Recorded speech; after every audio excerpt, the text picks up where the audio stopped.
Hello and welcome to the Pinwheels pregame show. I'm Mitchell Kaminsky. We got a lot to talk about this week. I feel like we say that every week. In White Sox land, the team's still bad. They are headed towards uncharted levels of mediocrity. As we sit here on Wednesday, 97 losses, well on track. Plenty of time left in the month to get to the triple digits before we hit September.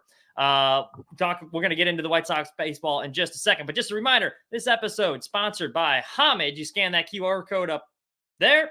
That'll take you to the site. Get yourself a shirt. Plenty of stuff on there. Hard Knocks rolling. Bears are exciting. So yeah, get ready for the season with that. And of course, sponsored by Sports Mockery, sportsmockery.com. They got all your Bears, White Sox, Cubs coverage on there. But yeah, let's get into it. So we are 10 games in to the Grady Sizemore era as the interim manager. And it's kind of interesting having to evaluate him after watching how bad this team was earlier, because I feel like being the manager of a baseball team, kind of similar to almost being like the president of the United States. You technically are in charge, but they're not really the ones. Like, there's a lot that's out of your control. When things go bad, you're getting blamed usually for some stuff that's not even really your fault, because like the president, there's a lot of things. They're not really running the country half the time. It's a lot of these big corporations and interest groups that are having a big say in it. And that's kind of the same thing with the roster and the general manager. But, you need someone to blame. President's the easiest one. Manager's the easiest one. Now, that's not to say Pedro Grifol was a good manager. It's been well documented. I don't want to waste any more time having to talk about him on this show. But, I think it's pretty clear that there were a lot of issues under Pedro that necessarily they're still remaining under Sizemore. Now, this is where I will give him credit. I think it is very easy in a situation like this. If you ever had like a job or even growing up playing sports, and you hear this all the time too, where you'll have a kid that like really loves, say, like football or whatever, and then they'll be on a team and you have an experience that is so bad, whether it just be you're not getting playing time, the team's awful, just a toxic environment, that it makes you lose your love for that sport. Or that you'll see this sometimes at jobs too, or just the job is awful and the environment is just so bad and you hate showing up to work every day. That affects your job performance. It's hard to get motivated if you feel like the company doesn't have your best interest in mind. You're not enjoying what you do. It's hard waking up every day and showing up to work. And I feel like that's definitely the case here with a lot of these White Sox players. The problem is because of this and because things are so bad, and they have nothing to play for. Like, they've already been eliminated from playoff contention. Literally, it's just pride and then job security for a lot of these guys are the only motivating factors. But like, you show up and in the back of your mind, like, we're probably going to lose today. That's not fun going to the ballpark. Knowing you're outgunned every time you show up, that's easy to form bad habits when you don't give a shit anymore. That's how bad habits form. And once you start forming bad habits, especially at the major league level, it is very hard to kind of flip the switch and correct that. And I think we've seen a lot of some of these bad habits forming early, and I think it'd be very easy to see a lot of these guys check out. So obviously, when you switch managers, you get a new voice in the room, you're going to get an immediate bump. And we kind of talked about this last week, where I think people were so happy to see Tony La Russa gone. And when Miguel Cairo became the interim manager, everyone's like, hey, look at Cairo, he's the solution. Like, see, we knew Tony was the problem. That's really just because we didn't like Tony. So anything Miguel did, it looked better, and immediately like, hey, look, I got like a short little boost. Well, that wore off after a couple games with Cairo, that little boost it seemed they had. So it's curious to see if that would happen with Sizemore. Now, a little bit different circumstances here, but I think the same thing remains, where like everyone hated Pedro as a manager.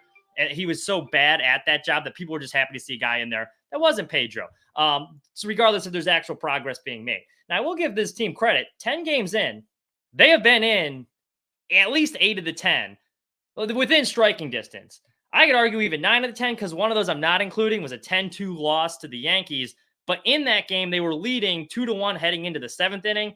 It was only a 4-2 game after the 8th inning. And then the Yankees blew it open, or heading into the 8th, and the Yankees blew it wide open. So I didn't count that one. But the average margin of victory during this 10-game, or defeat during this 10-game stretch, has only been 3.25 runs. So it's a little over 3 runs a game. They've been in every game. So I will give Grady credit for that. These guys are clearly playing hard. They are showing fight. And Luis Robert, to go back to my point, where it's easy to form bad habits or easy to be discouraged in a season like this, he came out about a week ago. I was an article in the Chicago Tribune where he was saying, yeah, I've been so frustrated basically about the way this season has gone that I thought about quitting at one point. And then to see him out the other night, busting his ass down the line, beating out an infield single to keep the game close, and this team coming back and making it, going from a 5-1 deficit to cut it into a respectable game where they had a chance to tie it, made it 5-3 against the Giants. That was encouraging. And even last night, they only they got 3 hits, but they stayed in the fight. So that has been nice to see. Now, is that going to last the rest of the way? Yet to be seen. But the 2 things I'm going to be grading Grady Sizemore on the rest of the way: effort and execution. Now, the effort, I can't be upset with the effort they've seen so far under Grady. Now, I do think they should. I don't think these guys necessarily quit on Pedro, because we saw Luis Robert opening day. He was busting it down the line for an infield single. So that necessarily hasn't been different. The biggest change, though, to me, when Pedro's teams got down early, especially near the end, when they were in that long losing streak, they would get down or get beat up in that first inning, and it would be over. Then they'd check out. They didn't show nearly as much fight. With Grady's teams, early on, and it's still pretty early sample size, but I will say, we've seen them go down. We saw them go down 7-0 against the Cubs. They fought back. We saw them go down 5-1 against the Giants. They fought back. So they've been in a lot of these games, and they haven't shown any quit. So the process has been there to try and turn this thing around. This isn't going to be an easy fix. Now, the second one, execution, that's been the exact same with Pedro as it has with Grady. The execution has been terrible. You're seeing a lot of very similar mistakes. You go to that pickoff. There's a pickoff play in Houston where Chris Flexen picks the guy off at first, and they get him in a rundown, and then Andrew Vaughn decides to throw it to third. The guy who was on second, he gets into third. I think it was Yandy Diaz for Houston. Doesn't matter. He gets into third. The guy at second that they had picked off, he gets into second. Both guys safe. So that can't happen. Another thing of execution. Last night, we see Miguel Vargas makes an error on a routine ball, just kind of slips out of his hand. The mistakes happen. And then, that clearly rattled Davis Martin a little bit. He issues back-to-back walks. They walk in a free pass. The first run of the game, it was a hard hit ball, credited with a single, but, deflects off of Lenyn Sosa's glove. And it's just kind of the same mistakes kind of popping up. Now, that's going to be hard to fix, the execution side. Because Grady can't go out there. This is the same thing with Pedro. They can't go out there and he's not hitting or fielding. You're just kind of stuck with the roster they have. And the fact of the matter is, just not that good of a roster. They rank last in the MLB in defense according to Fangraphs. They're 6th in the MLB right now in errors, which is actually surprising. I thought it'd be a lot higher watching this team day in and day out. But the fact that only 6, Boston actually leads the majors, and they're still kind of in playoff contention. So I did find that kind of interesting, but that is going to be easier said than done. At this point of the season, the records are irrelevant. Now, I think they got to win 13 games the rest of the way to avoid. If they don't win 13, they need to win 13 to avoid breaking the Mets record, the 62 Mets record of 120 losses, or to avoid breaking that, I should say. But at this point, I'm not even too concerned about that. The win-loss record is irrelevant. I'm worried about lingering effects from how bad this team has been and how discouraging it could be heading into work like that, rolling over into next season. That is what I'm worried about. So the rest of the way, just focusing on execution, effort. Are these guys hustling? Do they show like they care about their job? And is there incremental gains as far as the execution concerned? Doesn't matter who the manager is. You're not just going to flip a switch and all of a sudden they're going to stop making errors. It's just not going to happen, especially midway, near the end of a season that all these players have been 162 game slog. They're just trying to get to the end so they can get to the offseason. But do we see them focused in, dialed in focus, running hard down the line, and playing as clean of baseball as they can? Errors are going to happen, but how do you respond after those errors? And are we showing progress? Are the mistakes being avoidable mistakes? Are they being reduced? That's what's going to be important to watch the rest of the way. We got Andy in the chat here. Do they even have leaders in the clubhouse? I would argue no. I don't think so. I think, especially after Maldonado left, he was one of the few veteran, and he stunk, and he did deserve to get DFA, but he was one of the few quote-unquote leaders in the clubhouse. Andrew Vaughn doesn't strike me as much of a leader, and leader gets thrown around pretty loosely. There's a big debate whether Jose was a leader or not. And I think leadership comes in many different forms. To me, the leadership, it comes in two factors. Obviously, you have a veteran who's been there, kind of like the vocal guy in the clubhouse, who's getting on guys, holding people accountable, getting them to play the right way. The other form of leadership I think you need to see, it doesn't even have to be a vocal thing. It's just, are your best players going out there and setting the tone, setting the example with how they're playing? Because winning's contagious and so is losing. If everyone around you is struggling and you see like a guy like Luis Robert, for example, he's struggling. If I'm the guy at the bottom of the lineup, it's like, well, our best player, he's not hitting either. It takes a little bit of pressure off of me. And it's kind of contagious because then everyone kind of just falls into this rut. So, are your best players going out there and performing? I think you can lead by example out there the way you play. I think Jose Abreu is the perfect example of that. He was not a vocal leader, but you guys watch the way he went about his business and how he's able to perform day in and day out. And that to me was leadership. So to Andy's question, do they have leaders in the clubhouse, especially going to the next? No, I really don't think they do. Because none of the guys are playing well. It doesn't seem like they have anyone that's that vocal either. So that's going to be an interesting dynamic. And I know they're probably not going to spend a whole lot of money in free agency this offseason. Be very interesting to see what the 2025 lineup looks like. One of our writers, Craig Rowland, if you go to Sports Mockery, he did something projecting what he thinks it's going to look like, but it's not great. I mean, you go down this lineup like Robert right now, who's the guy that should be leading by example, performance-based, kind of setting the standard for the rest of the guys. He's batting .213, 682 OPS. And that's not good. And it's also hard if you're struggling. How are you going to get up there and hold guys accountable? Like, you can't go up there and be telling guys, hey, we need to do this. If you're batting near the nose line, like, it's kind of hard. We got Dan from the 219. Do you think they can play above their current win percentage and avoid the record? 6 versus LA, 3 versus Oakland. To answer Dan from the 219's question, I don't.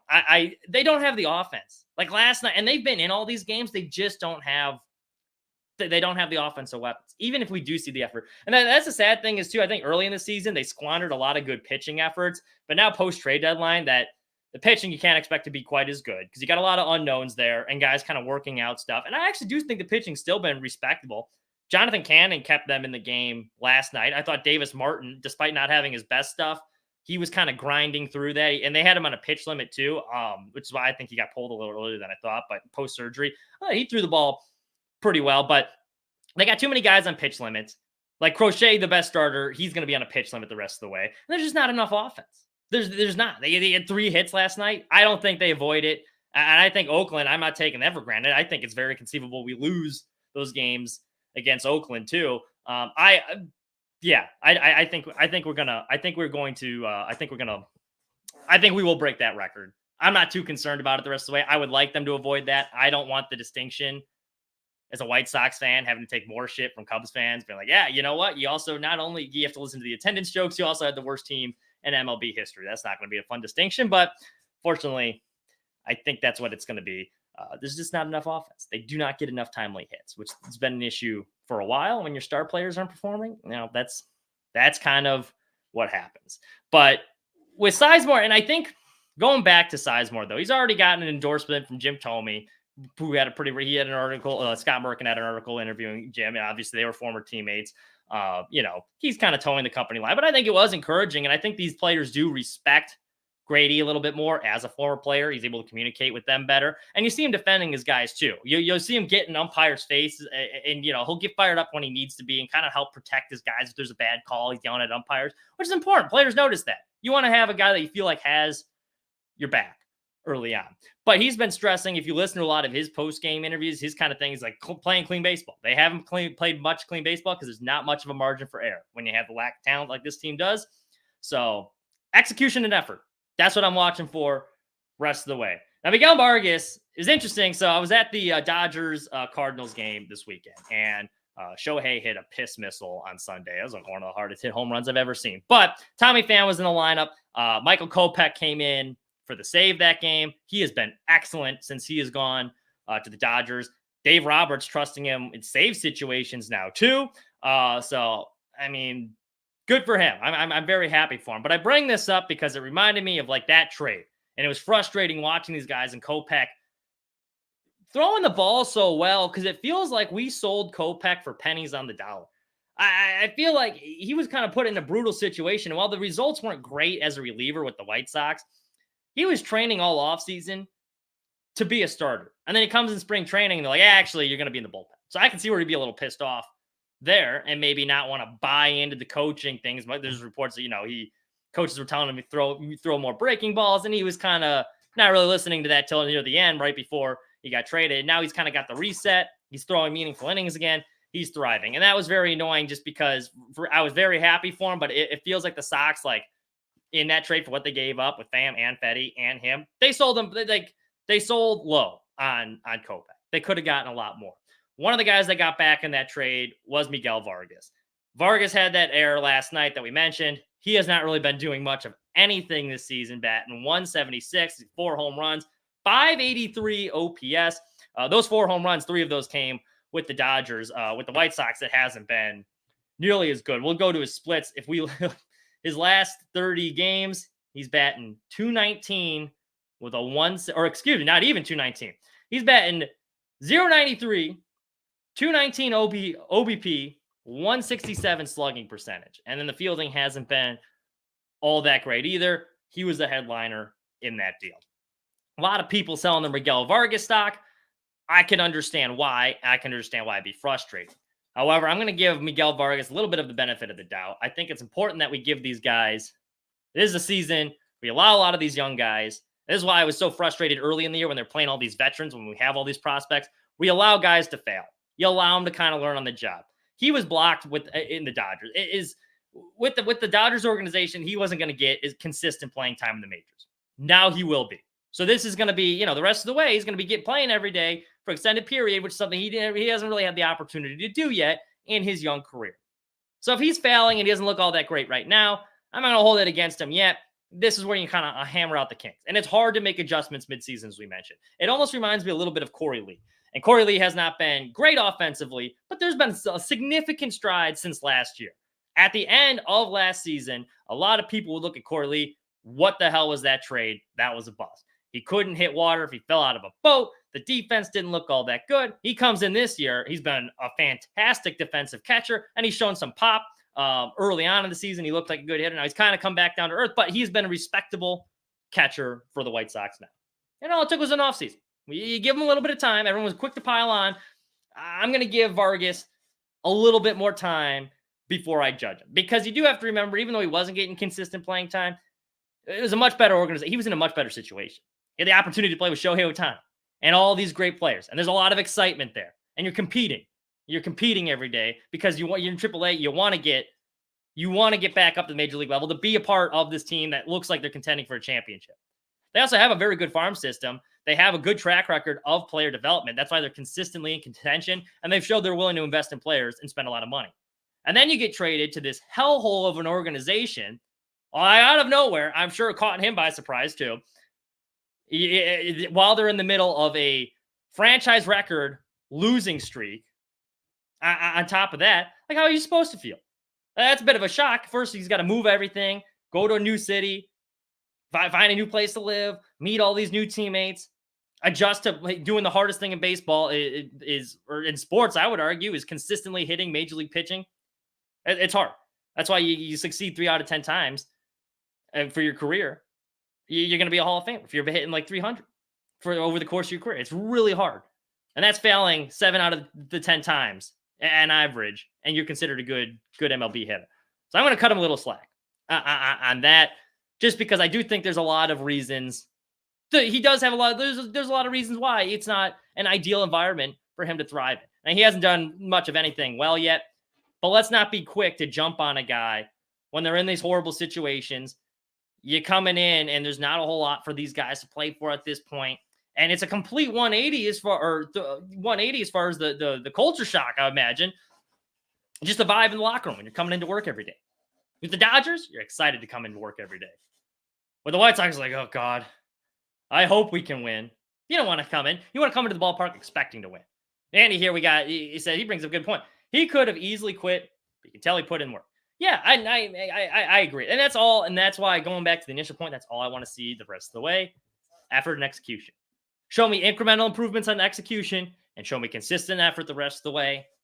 And I will be happy with the way, not happy, but, show progress. That would show me progress under Sizemore. That's how I'm grading this team the rest of the way out. It's frustrating as a Sox fan. Like, if you If you're a Sox fan in the chat right now, what is keeping you watching this team? I'm kind of curious because they still have a lot of their prospects in AAA right now. So if you are one of the few of us who's still sticking with them and watching these games, please tell me why are you watching this team the rest of the way? What are you looking for? Then one other thing I want to talk about, and this is just getting nitpicky because there's not a whole lot to talk about out this team. But I did think it was interesting. One White Sox reliever caught a brutal break. I almost felt a little bad for our friend Matt Foster. Matt Foster, he broke onto the scene. For those of you who aren't following the White Sox bullpen, he's only thrown one inning for the team this year, but he was with the team back in 2020, made his rookie debut, threw the ball pretty well in 2020. Had a sub-3 ERA, looked like a pretty good middle reliever, helped him in the playoffs. Now, the expected ERA was a lot higher than what his actual ERA is. 2021 kind of came back down to earth, but put in a respectable 2022 season. Wasn't blowing anyone lights out, but he showed that he could be a respectable MLB reliever. Then he has Tommy John surgery, misses the rest of the pretty much all the 2023 season. First half of this season he missed. He starts rehabbing in June. Finally, after nearly 2 years of not pitching, he gets the chance to be back on the major league mound, working his way back up against the Astros last Friday. Guy comes out, Grady Sizemore calls on him. He's protecting the lead, 5-3 lead. He comes in there, 1-2-3, perfect inning. Got a strikeout of Victor Caratini into the second batter and a pretty filthy curveball. It's like, all right, I'm back. Taking advantage of my opportunity now that I'm back in the big leagues. The next day, or at the end of that series, he didn't pitch again. The White Sox pick up this guy. They claim this guy, De Los Santos, from the Yankees off of waivers. Interestingly enough, the game before the Yankees placed him on waivers, it was against the White Sox. They lit him up for 7 runs. Yankees placed him on waivers. White Sox pick him up. So that's kind of weird. Like your team that picks you up is the team that shelled you and basically got you DFA. But Matt Foster, so he gets claimed off waivers. Foster, he's the odd man out. He gets sent back down to AAA. I just thought it was kind of funny. This is kind of like the cruel business of baseball. You're doing all this work to get your way back up to the majors. You finally get there. You have a really good outing, and you feel like you're confident. They're like, yeah, actually, we're going to try this De Los Santos guy. Have fun at AAA, Matt. Tough break. Now, they did say he is going to be the first guy called back up if they need another arm. It was a tough decision. Sizemore saying just the odd man out, but I think that was kind of funny. Tough break for old Matt Foster. I mean, I'm not going to be pounding table upset about it, but I did think it was kind of for a bullpen that hasn't been very good, and they've had guys that are in there consistently, like Dominic Leone, who's now back on the IL, but he's been horrible forever, and he's a veteran. It's not like he's going to be with the team after this year. Or Foster, he's still under contract, where we could conceivably be with the bullpen. Like, give him some looks in the MLB, especially because since he just got back.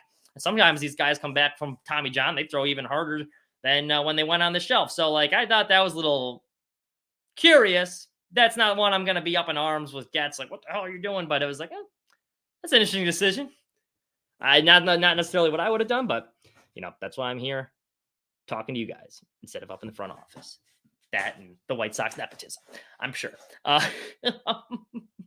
Yeah, only a little bit about a month and a quarter of the season left. 35 games, rest of the way. Sox got to win 13 of them. Gonna be close. If they somehow win the 13 and avoid that, I do think, especially if they are still showing like they give a damn, I do think you have to give Grady a serious, at least look, interview him. I think, foregone conclusion. I don't like the way that they're saying, now, he wouldn't be my first choice, but if he's showing that he's doing a good job, I don't think it should be a foregone conclusion that they give Grady the boot, because that's kind of what it sounded like. They're like, yeah, he's definitely not going to have a chance at this job. But I think the other thing that kind of helps as far as Grady and keeping these guys motivated is he came out and said, I'm managing every game like it's the World Series, because, this is an opportunity for me too. So he's hungry. And so that kind of sets the tone. That's what you need. You need someone to set the tone, and they got to change the standard. The standard's been low for a while. It's always just been this, come in and flush it. That was a common theme early. Actually, too, one of the White Sox coaches, new bench coach, Doug Sisson, he wasn't a big fan of Pedro's former catchphrase. He was throwing a little shade at the White Sox former manager. Pedro consistently, his big thing was, hey, After losses, hey, we're going to turn the page. We're going to flush it. Sisson came out after the White Sox laid a stinker against the Astros. They lost 6-1, second game of that series. He came out and he's like, yeah, you know what? I'm not a fan of this flush it like nonsense. Basically, he was saying, I think you guys need to take this personally. It should, as a competitor, should anger you that you lost. You just got, basically, I'm just paraphrasing. It wasn't the exact quote, but he's like, it should upset you that you lost by that much. They should motivate you as a competitor. I can pull up the exact quotes that he had, because I actually thought it was a pretty good. I really liked I liked the sentiment, and I like the way he broke this down. So this is what Doug Sisson said. And Sisson had been with the White Sox. He'd been with the White Sox for a while. He previously was in the White Sox player development system as a field coordinator. And he'd had that role for about 7 seasons. So he was kind of working player development. So now he got called up. But this is his exact quote. He goes, things were addressed during the game, but we didn't play good baseball last night. This was the day after they lost 6-1. We have to fix that. I don't believe in the flush it thing. You use that as a competitive edge. We have something to prove today. Games are lost more than they are won.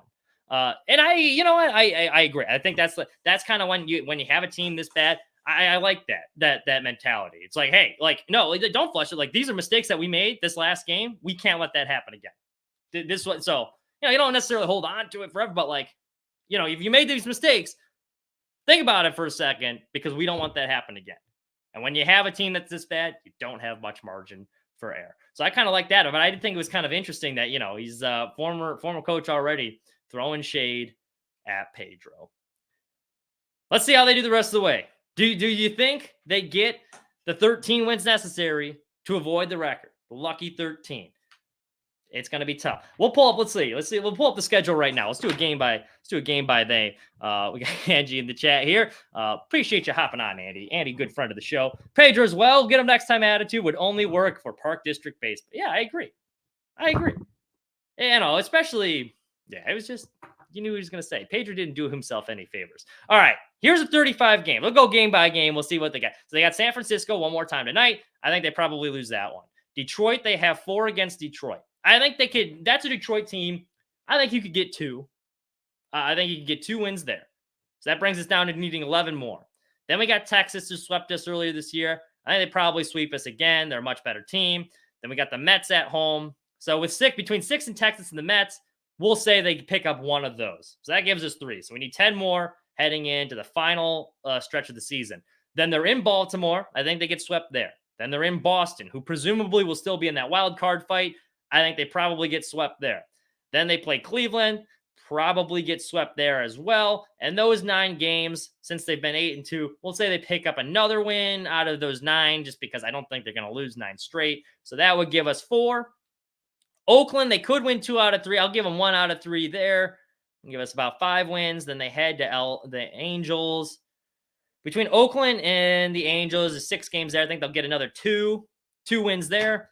So that would put us at 7 wins. Then we travel to San Diego, who, again, probably going to be in playoff contention. I think they probably get swept there. Another 3 against the Angels at home. Let's say they pick up another one at about 8, 9. We'll say they take 2 or 3 there. That gives us 9 wins heading against Detroit. Final stretch of the season. And we'll say they get another 2, 10, 11. I think they fall too short. I think they win 11. I think they win 11 more games this year. That is my prediction, looking at the schedule the rest of the way. Now, there are some favorable ones. We still got Detroit twice, but like overall, at Baltimore is going to be tough. At Boston is going to be tough. At San Diego, going to be tough the rest of the way out. And then you're hosting the former World Series champions. I don't think they get those 13 wins. I think they finish with 11 more wins. Well, let's see. And as I said, win-loss record, not important. Execution, effort. If you are still watching the Sox rest of the way, God bless you. You are a true fan. That's what I'm looking for. Execution, effort. I think that's what you keep an eye on out the rest of the way as well. Pinwheel's pregame show will be back next Wednesday, same time, noon. We'll give an update where they're at in the standings. I'm sure some more news will come out of White Sox land. We'll see if the effort still there. Now that the novelty, the honeymoon phase with Grady, I think that initial boost you get from the new voice at the helm gonna be kind of wearing off. Honeymoon phase is over. See if they keep up the same level of intensity, the same level of fight the rest of the way. We're still talking about how the effort looks good this time next week. That's a positive sign. That means Grady's doing something right. And it wasn't just the initial, new manager boost because we didn't like the old guy. Be interesting to watch. Thank you so much for joining us. I'm Mitch Kaminsky. Have a wonderful rest of your week.